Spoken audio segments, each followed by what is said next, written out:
De Sandra cargaba una mezcla de sentimientos. Había malestar, enojo, dolor y también una especie de impaciencia. Claramente, su reclamo es el de una guerrera que de ninguna manera ha perdido su identidad. Ella sigue firme en su ser maya y también es consciente del proceso que busca colonizarla, o para usar sus metáforas, blanquearla. En todo caso, es muy claro que ella ni puede ni quiere reconocerse en el espejo que desde la academia su maestra le presenta para blanquearla. Es frontal el contraste con aquellos a quienes se dirige Fanon en su famoso texto Piel negra, máscaras blancas, donde la denuncia es lo que buscan es negar su negritud, blanquearse, comportarse y hasta sentirse blancos. Sandra sabe que no lo es y que la están forzando a asumir una identidad que no es la suya. Su ser está vivo, pese a los tortuosos esfuerzos de la academia. Ella, como muchas y muchos jóvenes mayas, no se reconocen en el ser que la escuela busca imprimirles. No se reconocen en esos indígenas conquistados, colonizados, civilizados y tan pasivos que los libros de historia las presentan claramente. Ni ellos ni ellas son esos, esas. Tampoco son los bárbaros salvajes o los autores de esos maravillosos calendarios siempre exaltados. Son jóvenes a quienes el alma se les engarrota, porque muchas explicaciones que sus abuelos les dieron ahora se han vuelto cuentos, leyendas, mitos y hasta supersticiones. Aunque la academia teja con gran sofisticación estos conceptos, al final lo que queda es que son falsas creencias y no es posible apoyarse en ellas. Las y los jóvenes mayas no la tienen fácil, y las estadísticas sobre el suicidio, casi uno a diario, de jóvenes en Yucatán por la drogadicción, el alcoholismo, están ahí para quien quiera corroborar esta historia. Nuestra responsabilidad como colectivo, que incluye a un escritor maya, a académicos no mayas, y todos como activistas solidarios con el pueblo y la cultura maya, a favor de un cambio y dispuestos a aprender de sus pueblos actuales, nos ha llevado a cuestionarnos sobre 3 grandes asuntos que desde tiempo atrás nos ha inquietado. Una es, ¿cómo fue que se normalizó y legitimó primero un modelo de cultura maya construido a espaldas de los mayas, donde ellos y ellas no solo no se reconocen, sino que incluso los lleva a rechazar valores y significados vitales a su ser histórico como personas mayas? Segundo, ¿cómo se normalizó y legitimó un pueblo maya despojado de su patrimonio cultural e histórico? Porque sistemáticamente se les fue expropiando, mercantilizando y mitologizando para beneficio de las etnias euroamericanas. ¿Cómo fue que su propio patrimonio llegó a ser utilizado por los medios y otras instancias para negar la mayanidad, la cultura, los saberes, el refinamiento de los mayas contemporáneos? La otra es, ¿cómo tocar la humanidad de los mayistas modernos para provocar su empatía con los mayas actuales, con sus voces y sus literaturas vivas? ¿Cómo provocar una nueva forma de interaccionar respetuosa, horizontal, que no cosifique, donde la autonomía de los mayas sea reconocida y respetada? Y la tercera es, ¿cómo un maya puede ser un académico mayista sin que por esto llegue a rechazar su propio ser maya? Y sin que se muevan sus lealtades de su pueblo a las instituciones en las cuales se educa o le pagan. Y sin que acabe mirando de arriba a abajo a sus semejantes mayas como si ya no fueran más sus iguales. Como si el discurso y el conocimiento de los mayas no tuvieran valor por sí mismos, sino hasta que pasan por el formato y los filtros académicos. ¿Por qué yo, que soy maya, tengo que dejar de ser como soy para ser como la academia me diga que son los mayas? ¿Y por qué tiene que ser así? ¿Con qué autoridad se invalidan las formas de conocimiento que no son occidentales? Son preguntas inseparables, son asuntos ligados a la cultura, a las necesidades, al sueño, a la piel y a las esperanzas de un futuro mejor de 6 millones de mayas que habitamos sobre un área de más de 350.000 kilómetros cuadrados, con alrededor de 30 idiomas aún vigentes. Estamos frente a un modelo y a un tipo de cultura maya que proviene de un conocimiento producido desde afuera, extraño a las miradas y a las opiniones de los mayas vivos, de sus voces y lenguas maternas, separado de los saberes y sabidurías de sus pueblos contemporáneos, como si no tuvieran valor y relevancia, como si carecieran de legitimidad y no fueran dignos de ser citados o referidos. Un modelo y un tipo de cultura maya originado desde los valores y las lenguas dominantes de la cultura occidental, que con tanta vehemencia ha rechazado por siglos a los pueblos originarios de las Américas, porque sus imágenes del mundo son diferentes a las suyas y no se pueden identificar con ellas. Un modelo y un tipo de cultura maya impuesto por una cultura intelectual académica, individualista, antropocéntrica y monista, que construye su discurso mayista sobre la base de excluir y negar el intercambio de conocimientos y el diálogo con los mayas, ya que para ella solo hay una epistemología, una forma de conocer válida. Por tanto, no acepta otras literaturas ni otras palabras que no sean las suyas, imponiéndolas como únicas y universales, creando así una forma de conocimiento intolerante que tergiversa y finalmente desconoce a los mayas, al impedirles ser escuchados y sin respetar sus derechos culturales ancestrales. Esta especie de intolerancia, fundada no solo en la convicción de poseer la verdad, sino sobre todo en el deber de imponerla, incluso con el poder del Estado, no es nueva.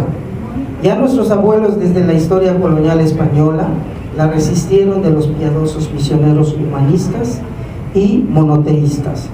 Fue en torno a esta convicción que justificaron la destrucción de las memorias ancestrales de Mesoamérica porque se apartaban de la fe, para luego redactar una nueva versión más compatible con la de Occidente.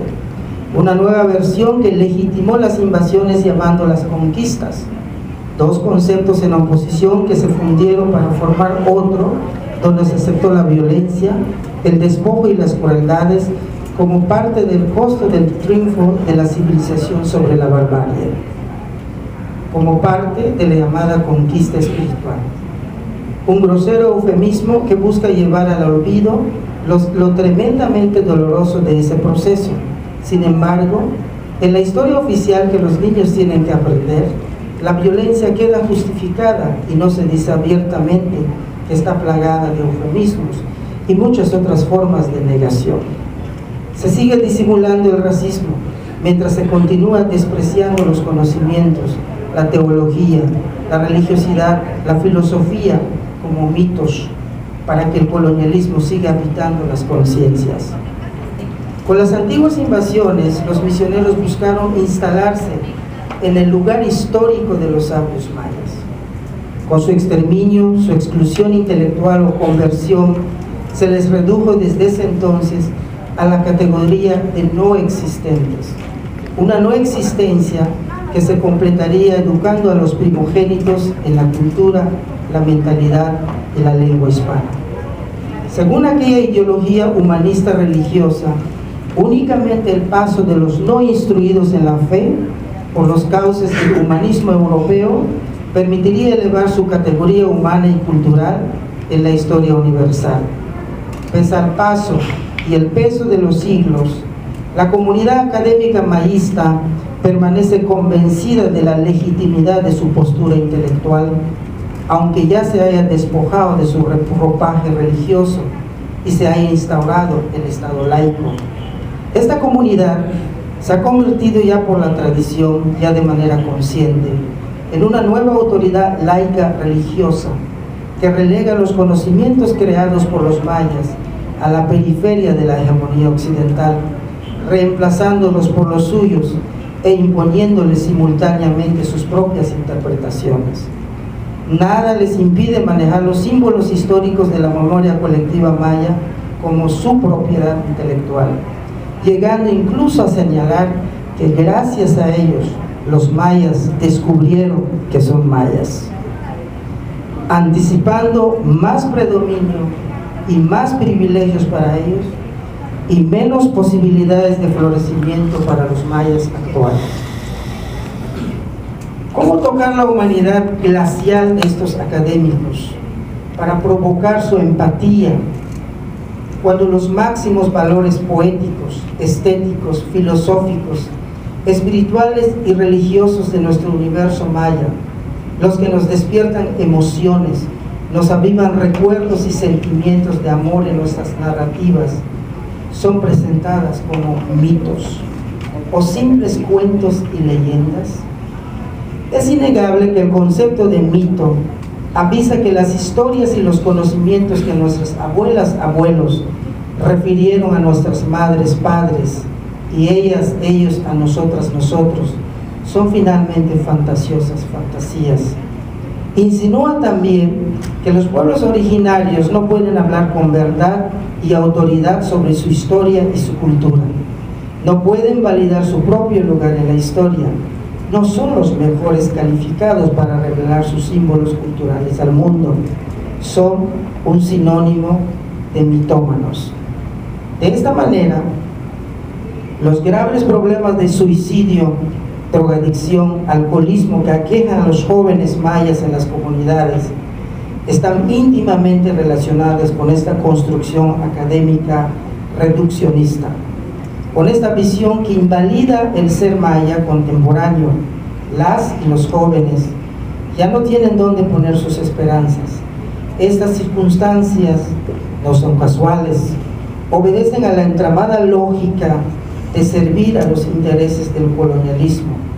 Implican una postura de supremacía intelectual, cultural, a fin de cuentas, racista, donde los pueblos de América no tienen la capacidad de crear nuevos conocimientos de trascendencia y de valor universal, eliminándolos del debate con el mundo. Por tanto, les resulta legítimo no solo intentar silenciar sus voces y sus letras contemporáneas, también hay que expropiarles su historia, ya que aunque los antiguos mayas eran grandes pensadores y artistas, artífices de grandes calendarios, creadores de una gran civilización, resulta que también eran unos mitómanos. Y así como se les expropia la antigüedad maya a los mayas contemporáneos, así también se les expropia la historia de su resistencia a la opresión colonial española y luego a la opresión también colonial de los nacionalismos para intentar impedirles, incluso después de su muerte, una posible resistencia cultural. Pero la pregunta que más nos quita el sueño es: ¿cómo un maya puede ser un maya académico mayista sin que por esto concluya mirando arriba abajo a sus semejantes mayas, como si no fueran más sus iguales? ¿Cómo es esto posible si la mayoría de los pocos mayas que cursan antropología, historia o cualquier otra ciencia social concluyen pensando y hablando como si fueran hijos de Aristóteles? Muchos mayas académicos mayistas se ven a sí mismos como mayas que se han superado porque llegaron a la colonia intelectual y cultural del conocimiento sobre los otros, que ya no son ellos. Ellos ya no son los de la piel negra, como diría Franz Fanon. Por tanto, se imaginan que ya no son nunca más parte de esa otredad que ha sido empujada hacia los límites de la normalidad que habita la experiencia de la exclusión cotidiana.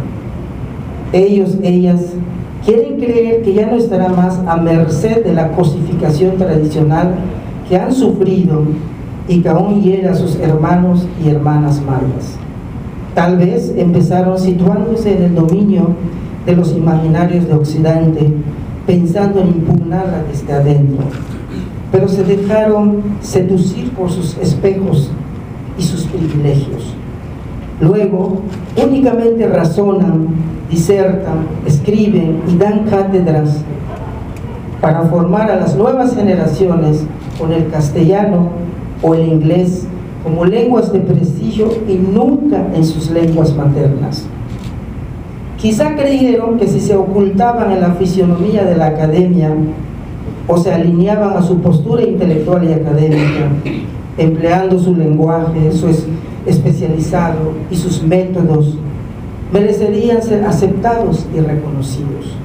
Pero se dejaron conquistar y luego defienden encarnizadamente sus votos académicos de maya mayista a partir de un imaginario que es cultural e históricamente diferente al suyo. Lo más lamentable es que con la ideología en la cual se especializaron, combaten incluso a otros mayas no académicos que siguen en la resistencia, desestiman sus reclamos a la academia trivializándoles, sugiriéndoles que su percepción de esa institución es equivocada. En consecuencia, el problema son ellos. De esta manera, intentan inducir a sus propios hermanos y hermanas mayas a dudar de su propio ser de mayas y al mismo tiempo a no reconocer sus realidades endémicas, consecuentemente a no actuar contra estas de manera responsable. Como cuando muchos mayas se evangelizan y acaban renegando cristianamente de sus raíces, practican el fanatismo contra sí mismos, haciendo proselitismo apocalíptico y censurando a los mayas que mantienen y practican sus rituales, juzgándoles de pecadores para intentar coaccionarles con la ideología cristiana. ¿Acaso la antropología y la religión cristiana son las dos caras de una misma moneda? Luego, ¿cuáles son las posibilidades de sobrevivencia de los pueblos originarios ante estas dos vertientes del universalismo europeo? ¿Cuál es su salida, su solución, su reivindicación? ¿Qué nos queda para argumentar, resistir, si ya todo está justificado con antelación? Primero por un solo Dios verdadero y luego por una sola ciencia verdadera. Cada día que pasa se hace más difícil para los pueblos mayas no desaparecer, no quedarnos sin lenguas propias en la masa de la globalización, no quedarnos sin sentido de permanencia en estados modernos que se ocupen en decirnos que es nuestra obligación conservar las raíces de la identidad cultural y de la historia y de la memoria histórica de la nación, pero segregándonos de sus destinos, glorificando nuestro nombre en museos, en festivales y en congresos, y al mismo tiempo estigmatizándonos y promoviendo el aislamiento de nuestras opiniones y criterios en la valoración, en las decisiones sobre nuestros símbolos históricos y culturales, también de nuestro futuro. Mantenemos viva la cultura maya a cuestas y a contracorriente, hablando nuestras lenguas maternas, escribiéndolas, conservando nuestros apellidos mayas con sus estigmas profundos. Igualmente, cuando las mujeres mayas portan su vestimenta tradicional, mientras sienten en sus espaldas el aliento inexorable del racismo. Lo contrario de un solo conocimiento sobre la cultura maya sería ver, oír y dialogar con sus gentes. Dejar de percibirles como objetos humanos de estudio u objetos humanos exóticos para los imaginarios de consumo turístico.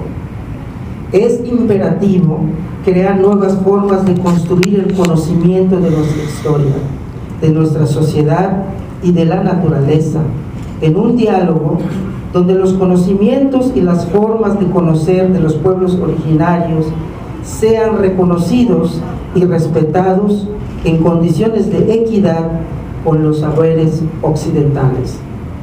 Abrir espacios nuevos y solidarios para reflexionar conjuntamente sobre el ser maya que propicia el regreso del destierro al que han sido condenados sus conocimientos antiguos y contemporáneos. Atendiendo a las preguntas dolorosas que al inicio se plantearon y que en esta plática hemos comenzado a responder, quisiéramos continuar dando los datos no tanto históricos, sino los más preocupantes, vigentes. Un presidente al inicio del siglo pasado envió a maestros a las comunidades de pueblos originarios para que les enseñaran la historia del país en que estaban viviendo, que les enseñaran lo que debían saber. Y todo esto en el idioma de los pueblos a donde iban. Así este presidente se aseguraba de que su objetivo se cumpliera y entendieran lo que debían saber.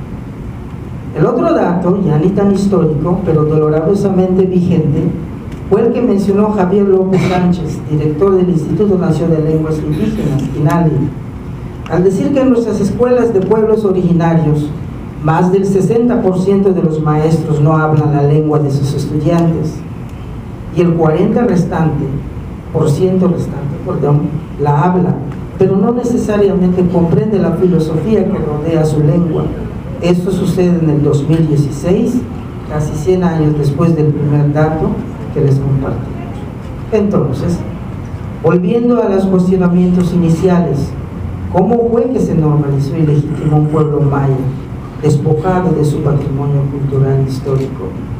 Nuestra respuesta contundente es: nos quitaron lo único que nos pertenecía, nuestra palabra. Queremos hacer notar que no dijimos nuestra lengua de pueblos originarios, sino nuestra palabra. Durante cientos de años, nuestra palabra, que es expresada mediante nuestra lengua, ha sido vituperada y domesticada para que pueda ser escuchada por nuestros hijos. Esto le ha permitido al colonizador, al cual me voy a referir como al otro, a perpetuar su dominio, lo que le ha dado una imagen de nosotros como débiles, pero rebeldes o radicales. Y esa debilidad perteneciente al otro nos la hemos apropiado haciéndola nuestra. Sin embargo, la palabra de nuestros antepasados, nuestros abuelos, nuestras abuelas, ha prevalecido protegida por nuestra lengua originaria. En ella, el lenguaje de la naturaleza, de lo que nos rodea, de lo que nos da vida, se expresa sin límites, sin tapujos y sin paradigmas. Lo que nos rodea habla nuestra lengua y es totalmente reconocido por nosotros. Permite que el olor de maíz exista, que el sonido de la casa maya se exprese. Permite que nuestros pensamientos canten, le dé voz cuando llamamos a los vientos. Hace gritar a la raíz de nuestras cosechas, nos avisa de los huracanes, da voz a los guardianes de los cenotes, de las cuevas, le da voz a las plantas para curarnos, a los animales para decirnos nuestro futuro. Y todo esto lo hace con una sencillez que ahora le damos el nombre de metáfora. Es decir, para todo lo anterior, que nunca pudo ser explicado en el lenguaje del otro, tuvimos que quitar su majestuosidad, su inmensidad, su misticismo, su verdad, para que lo puedan entender. Como dice el Chilam Balán de Chumayel, chuparon la flor de los otros para que la suya viviera. En esto radica desde nuestra experiencia una de las razones por las que nos despojaron de nuestra palabra, ya que le arrancaron su significado, al resumirlo en palabras que no significan otra cosa. Esto sucedió y sigue sucediendo. Es una realidad. Sin embargo, no todo está perdido, ya que hay muchos, afortunadamente, que a pesar de todo no se han dejado arrebatar la palabra. Tienen la lengua en su cuerpo, en el pueblo, en el corazón. Y lo mejor es que se han encargado de difundirla. También todavía existe nuestra historia maya en los milperos, constructores de casas mayas, hierbateras, menes, curanderos, apicultores, pescadores, etc. A pesar de que nos han querido hacer creer que nuestra palabra maya murió, todavía existe gracias a ellos y a ellas. A pesar de que nos han impuesto otras palabras para definirnos desde un territorio ajeno al nuestro, siguen latentes nuestros conocimientos ancestrales. Hay otros, como algunos de nosotros, que nos hemos reencontrado con la palabra maya y a pesar de usar otra lengua las entendemos, las saboreamos y las disfrutamos. Gracias a poetas, escritores, narradores, investigadores que escuchan nuestra naturaleza y comparten sus visiones.